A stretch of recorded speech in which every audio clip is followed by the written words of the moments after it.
Λοιπόν, καλησπέρα. Είμαι ο Νίκος και σήμερα θα βγάλουμε ένα καινούργιο βιντεάκι, το οποίο είχα ανεβάσει και vote στο Facebook, σχετικά με τον υπολογιστή. Λοιπόν, στο vote τελευταία στιγμή είδα ότι ξεπέρασε στη νίκη η εντυπώση για το GTA το 5, αλλά εγώ είχα ετοιμάσει να δείξω αυτό το βίντεο, οπότε θα δείξουμε αυτό και οι εντυπώσεις του 5 θα είναι μόνο μέσα στην άλλη εβδομάδα. Λοιπόν, ξεκινάμε. Πάντα τον υπολογιστή τον ανοίγουμε από τη μεριά την έξω, δηλαδή από τη μεριά ανάλογα τώρα, άμα το δείτε από την μπροστινή μεριά είναι η αριστερή, άμα το δείτε από την πίσω είναι η δεξιά. Το ανοίγουμε, πίσω έχει δύο βιδάκια πάντα, τα οποία εγώ τα έχω ξεβιδώσει από πριν.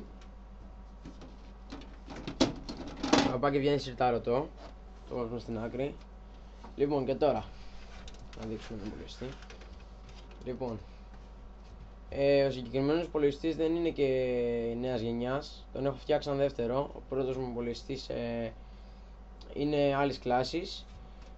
Αυτόν τον έχω για να κάνω διάφορα βίντεο και για να κατεβάζω κάποια πράγματα όταν παίζω με τον άλλον.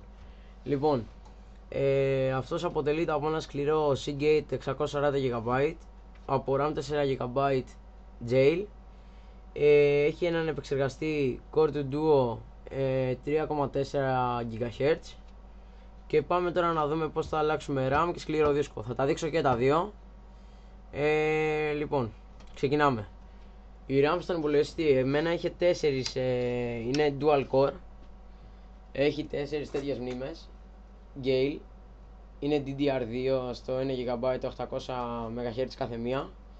Λοιπόν, εμένα είχε 4, πάνω έβγαλα τις 2 για να δείξω πως μπαίνουν και πως βγαίνουν οι άλλες 2. Λοιπόν, ξεκινάμε.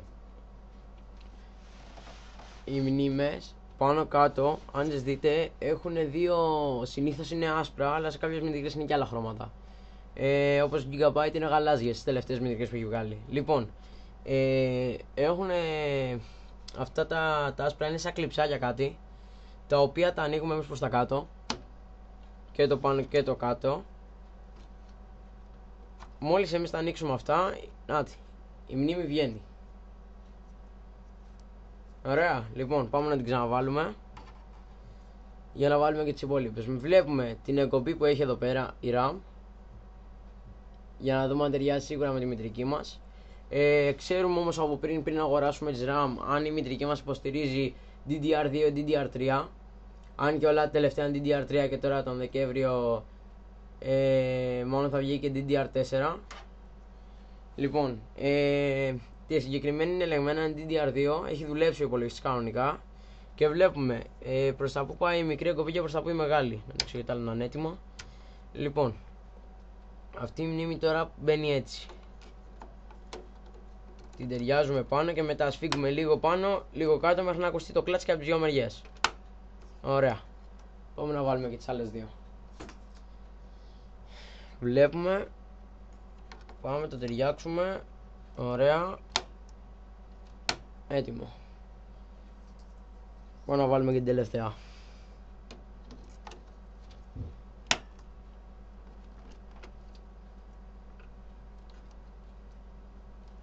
Τελευταία τώρα δεν έκανε το κλάτς, αλλά νομίζω πως έχει κάποιο πρόβλημα εδώ.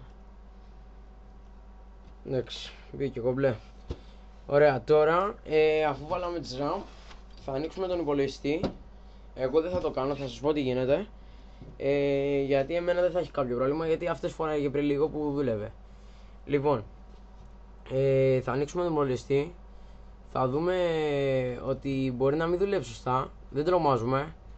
Αν δεν δουλέψει, έχει εδώ πέρα, δεν ξέρω στις μητρικές δικές τι γίνεται. Πρέπει να μου στείλετε μοντέλο, να την ψάξω και να σας πω που βρίσκεται.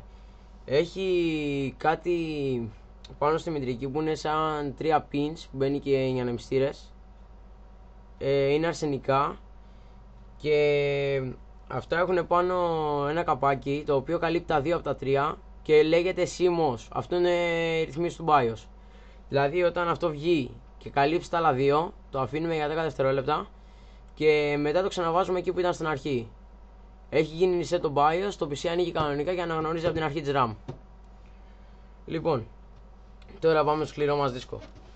Τώρα εμένα φοράει πάνω το συγκέτη που σας είπα, αλλά θα βάλω έτσι να σας δείξω πώς αλλάζεται. Θα βάλω έναν άλλον που έχω εδώ. Λοιπόν, πάμε. Εδώ.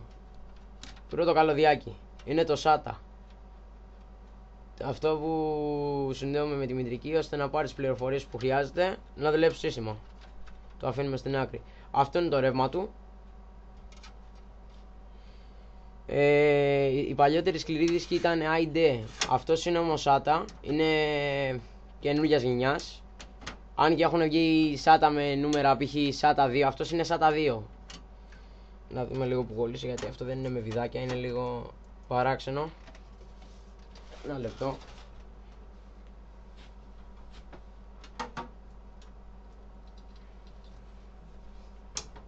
Ωραία, βγήκε, νάτος.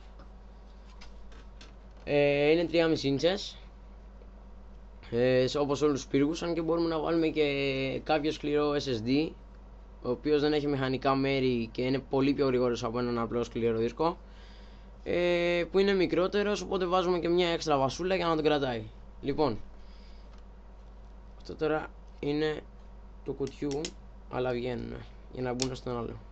Φέρνουμε το σκληρό δίσκο και παίρνουμε τον άλλον. Λοιπόν, αυτά τώρα εγώ θα τα βάλω, γιατί σε αυτό το κουτί σκληροί δίσκοι μπαίνουν έτσι, δεν μπαίνουν με τα βιδάκια όπως μπαίνουν συνήθως άλλα.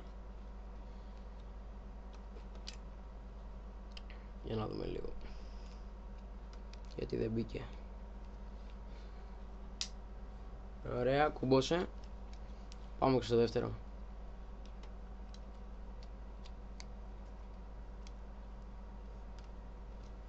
Ωραία, λοιπόν, πάμε να δείξουμε τώρα πώς θα μπει πάνω στον υπολογιστή.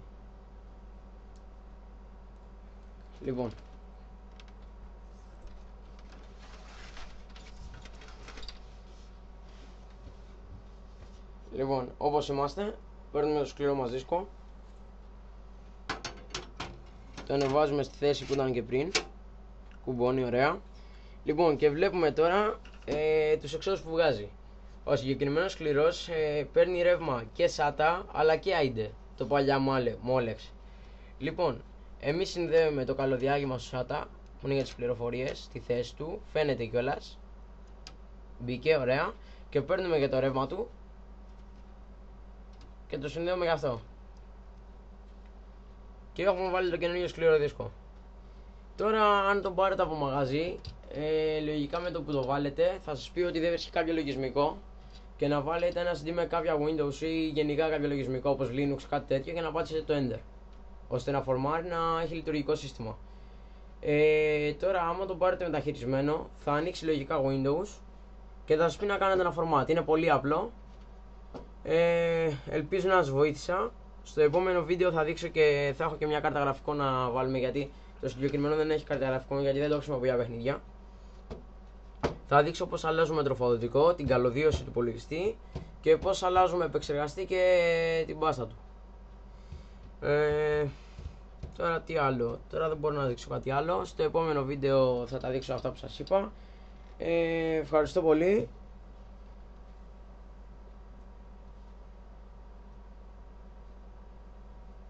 Τι είναι αυτό? Ναι. Είναι το χιάκι που είναι το beeper του όταν έχει κάποιο πρόβλημα υπολογιστής. Γι' αυτό κόλλησα λίγο, θα το δω μακριά. Λοιπόν, επίσης θα δείξω καλωδίωση, πώς μπορούμε να βάλουμε τα καλώδια, δηλαδή να τα μαζέψουμε λίγο πίσω από το κουτί. Δηλαδή όπως εδώ που έχω κάνει σκληρό, που δεν τα φέρνω όλα μπροστά για να το συνδέσω. Τα πηγαίνω από πίσω, τα περνάω και τα φέρνω έτσι λίγα, για να φαίνεται πιο όμορφο και για να έχει καλύτερη ροή του αέρα. Εγώ έχω βάλει τώρα 2 ανεμιστήρες μέσα σε αυτό, επειδή τον έχω ώρες ανοιχτό για να κατεβάζει. Καλός είναι, αλλά και πάλι είναι κουτί που ζεσταίνεται πολύ και εύκολα. Λοιπόν, γεια σας, ευχαριστώ πολύ και θα τα πούμε στο επόμενο βίντεο. Μάλλον είμαι στη βδομάδα του Σαββατοκύριακο. Γεια σας.